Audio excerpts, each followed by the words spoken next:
নমস্কার। আমি আজকে আবার অনেক দিন পর আপনাদের সামনে এলাম। আমার সৎসঙ্গে গুরু ভাই এবং আমার যারা শ্রোতা দর্শকবৃন্দ, তাদের আমি প্রত্যেকের জন্য আমি পরমপিতার রাতুল চরণে মঙ্গল প্রার্থনা করি। আজকে আমি আপনাদের সঙ্গে একটু আলোচনা করব বাংলাদেশে সম্প্রতি যে ঘটনাটা ঘটেছে। আপনারা সকলেই জানেন, ঐতিহ্যবাহী যে সাংস্কৃতিক যে প্রতিষ্ঠান ছায়ানট, তার উপরে যে হামলা হয়েছে সেই বিষয় নিয়ে আমি আপনাদের সঙ্গে আজকে একটু আলোচনা করব। ওসমান হাদির মৃত্যুর পর বাংলাদেশের ঢাকার প্রাচীন ঐতিহ্যবাহী যে প্রতিষ্ঠান, সাংস্কৃতিক প্রতিষ্ঠান ছায়ানট আজ ধ্বংস। বাংলাদেশের ছায়ানট প্রতিষ্ঠান সম্প্রীতি ও সৌহার্দ্যের সমাজ গড়ে তোলার যে স্বপ্ন বুকে নিয়ে পথ চলা শুরু করেছিল, সেই প্রতিষ্ঠান আজ ধ্বংসস্তূপের গর্ভে নিমজ্জিত। বাংলাদেশের ছায়ানট প্রতিষ্ঠান আজ থেকে ৬৪ বছর আগে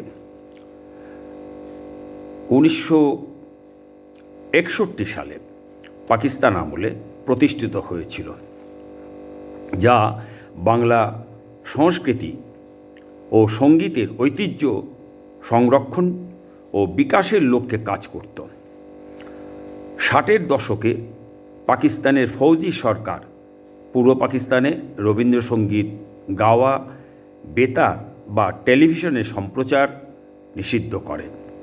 এতে বাংলাদেশের প্রতিম রবীন্দ্রসঙ্গীত শিল্পী কলিম সারাফি দমে না গিয়ে অন্যান্যদের সহায়তায় রবীন্দ্রসঙ্গীত, নাটক ও নৃত্যনাট্যের সংস্থা ছায়ানট গড়ে তোলেন। তারপর ক্রমশ ধীরে ধীরে তা নানা বাধা বিপত্তির মধ্যে দিয়ে বিরাট আকার ধারণ করে। ভারত সরকার ২০১৫ সালে রবীন্দ্র চর্চা ও সাংস্কৃতিক সংগঠন ছায়ানটকে রবীন্দ্রনাথ ঠাকুর আন্তর্জাতিক পুরস্কার প্রদান করে। গত বৃহস্পতিবার ১৮ তারিখে ডিসেম্বর মাসের ১৮ তারিখে বাংলাদেশে গভীর রাতে একদল ব্যক্তি জোর করে এই ৬তলা ছায়ানট সংস্কৃতি ভবনে ঢুকে বাদ্যযন্ত্র, কম্পিউটার ও আসবাবপত্র ব্যাপক ভাঙচুর করে ও একাধিক laptop, mobile phone, hard disk লুট করে নিয়ে যায় ও বিভিন্ন অংশে আগুন ধরিয়ে দেয়। খবরে জানা গেছে যে অডিটোরিয়াম ও অফিস সহ ভবনের প্রায় সবকটি ঘরই ক্ষতিগ্রস্ত হয়েছে। হামলার সময় ভবনের সব সিসিটিভি ক্যামেরা ভেঙে ফেলা হয়েছিল। এর সঙ্গে ভবনের বিদ্যুৎ সংযোগ ও বৈদ্যুতিক যন্ত্রপাতিও মারাত্মকভাবে ক্ষতিগ্রস্ত হয়েছে। বাংলা সঙ্গীত ও সংস্কৃতি চর্চার যে পীঠস্থান ছায়ানট, সেই ছায়ানটে আক্রমণের অর্থ বাংলাদেশের অস্তিত্বে আঘাত করা। এই আঘাত বাঙালি সংস্কৃতির উপর হামলা। এই আঘাত বাঙালির চেতনা, বাঙালির মূল্যবোধ, বাঙালির যে ঐতিহ্য, এই সমস্ত কিছুর উপর আঘাত। এরকম বহু আঘাত হয়ে চলেছে একের পর এক। গত ২০২৪-এর জুলাই আগস্টের পর থেকে গত ১৮ মাসে। কিন্তু আশ্চর্যের বিষয়, বাংলাদেশের বর্তমান যিনি প্রধান উপদেষ্টা, অবৈধ প্রধান উপদেষ্টা, শান্তিতে নোবেল পুরস্কার পাওয়া মোহাম্মদ ইউনূসের বিবেকে তা বিন্দুমাত্র ধাক্কা মারে না। মনুষ্যত্ব আজ লুপ্ত। ছায়ানটের তরফে বিবৃতি দিয়ে জানানো হয়, ছায়ানটের কাজের ক্ষেত্র রাজনীতি নয়, সঙ্গীত সংস্কৃতি চর্চার মাধ্যমে বাঙালি জাতিসত্তাকে ধারণ করে ছায়ানট। ছায়ানট সম্প্রীতি ও সৌহার্দ্যের সমাজ গড়তে প্রয়াসী। যাই হোক, এখন যে ঘটনা ঘটে গেছে এর পরিপ্রেক্ষিতে আমি আমার যে বোধ, আমি যতটুকু বুঝি আর কি, সেখান থেকে আমি আপনাদের সঙ্গে আমার যে মতামত আমি আপনাদের সঙ্গে শেয়ার করতে চাই। সেই জন্য আজকে আমি এই ভিডিওতে এসেছি। আমি যেটা বলতে চাই যে সুরের মর্ম অসুর যে কখনো বোঝে না সেটা আন্ডারস্টুড। যে তীব্র ভালোবাসায় আকুলভাবে সুরকে জড়িয়ে ধরেছিলাম আমরা যারা, তারা বুদ্ধিজীবীদের তাত্ত্বিক আমেজে ডুবে থাকার মতো সুর সাধনায় এমনই মগ্ন ছিলাম ধ্যানস্থ যে আমরা বিশ্বব্রহ্মাণ্ডকে এক সুরে যিনি বেঁধে রেখেছিলেন সেই সুরস্রষ্টাকে হয়তো ভুলে গিয়েছিলাম, টেকেন ফর গ্রান্টেড করে নিয়েছিলাম সুরস্রষ্টাকে আমাদের জীবন চলনায়। সুরস্রষ্টা স্বয়ং যে আমাদের মাঝে মানুষ হয়ে জন্মগ্রহণ করে আমাদের তাঁর সুরে সুরে জড়িয়ে রাখতে চেয়েছিলেন তা আমরা বুঝতে চাইনি। আমরা আকাশে বাতাসে ভেসে বেড়ানো এক অলীক সুরস্রষ্টার ও তাঁর সুরের পিছনে ছুটে বেরিয়েছি। অসুরদের জন্ম ও বৃদ্ধি আর তাদের কার্যকলাপ সুরের জগতে ভাসতে থাকা আমাদের জ্ঞান ও বোধের ঘর এমনই ভোঁতা করে দিয়েছিল, এমনই ভোঁতা হয়ে গিয়েছিল যে আমরা আগাম বুঝতে ব্যর্থ হয়েছিলাম। আমরা মানুষ হলেও আমরা আমাদের মান অর্থাৎ অস্তিত্বের হুঁশ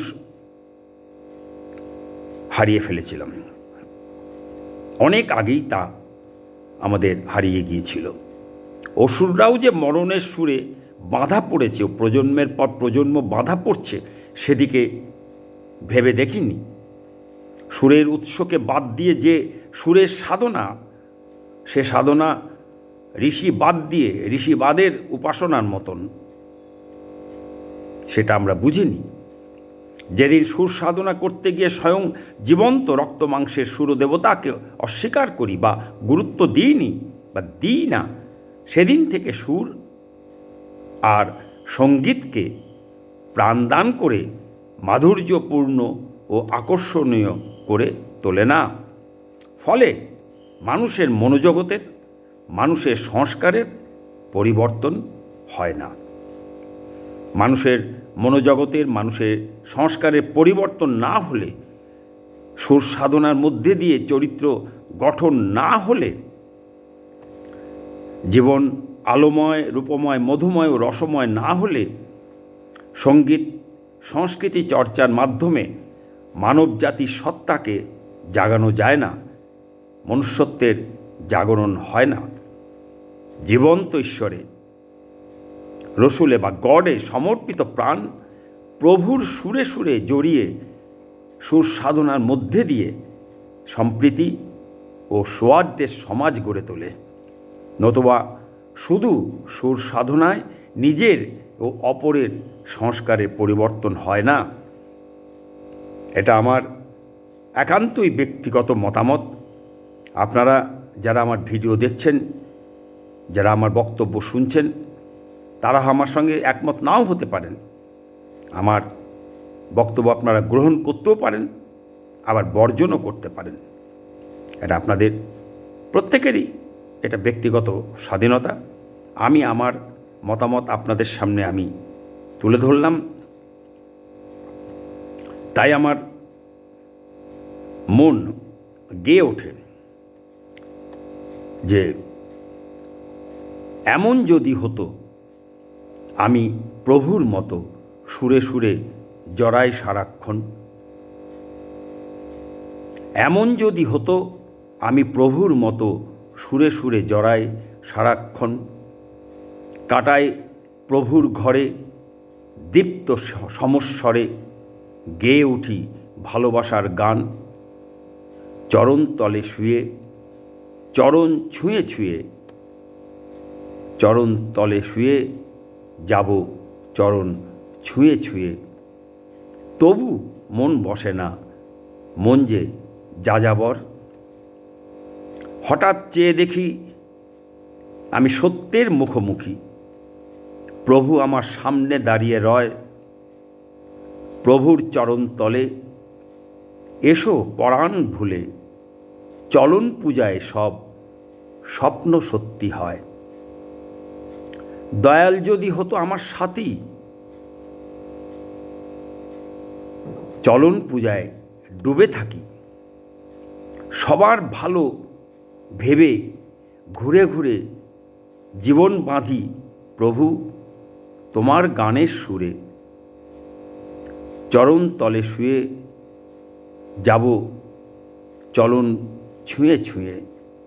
তবুও মন বসে না, মন যে আমার যাযাবর।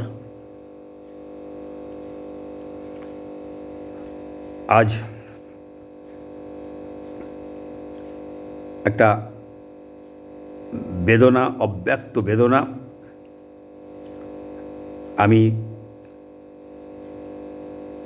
আপনাদের সামনে আমার বক্তব্যের মধ্যে দিয়ে ফুটিয়ে তোলার চেষ্টা করেছিলাম, যদিও সম্ভব নয়। যখন সংস্কৃতিকে বলাৎকার করা হয়, সংস্কৃতিকে হত্যা করা হয়, তখন স্বাভাবিকভাবেই ধরে নিতে পারি যে মনুষ্যত্ব লুপ্ত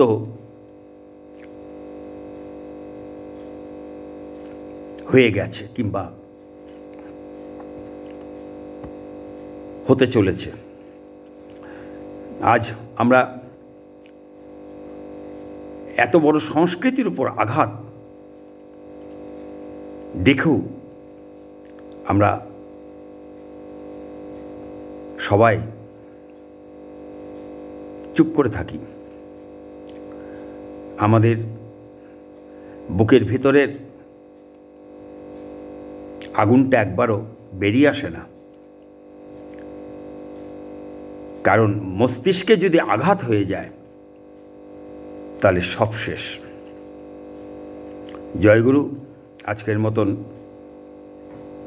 এখানেই আমি শেষ করছি। আবার আমি আপনাদের সামনে আসব, পরবর্তী ভিডিওতে আপনাদের সঙ্গে দেখা হবে। এর আগের ভিডিওগুলোতে আমি বলেছিলাম, সম্প্রতি আমাদের এখানে যে বঙ্কিমচন্দ্র চট্টোপাধ্যায়কে নিয়ে যে সম্বোধন, বঙ্কিমদা ও বঙ্কিমবাবু সম্বোধন যে আলোচনা আমি আপনাদের সঙ্গে করেছিলাম, সেখানে আমি আপনাদের সামনে বলেছিলাম কয়েক পর্বে আলোচনা করব, কিন্তু আমার সেটা করা হয়ে ওঠেনি, আমি আসতে পারিনি।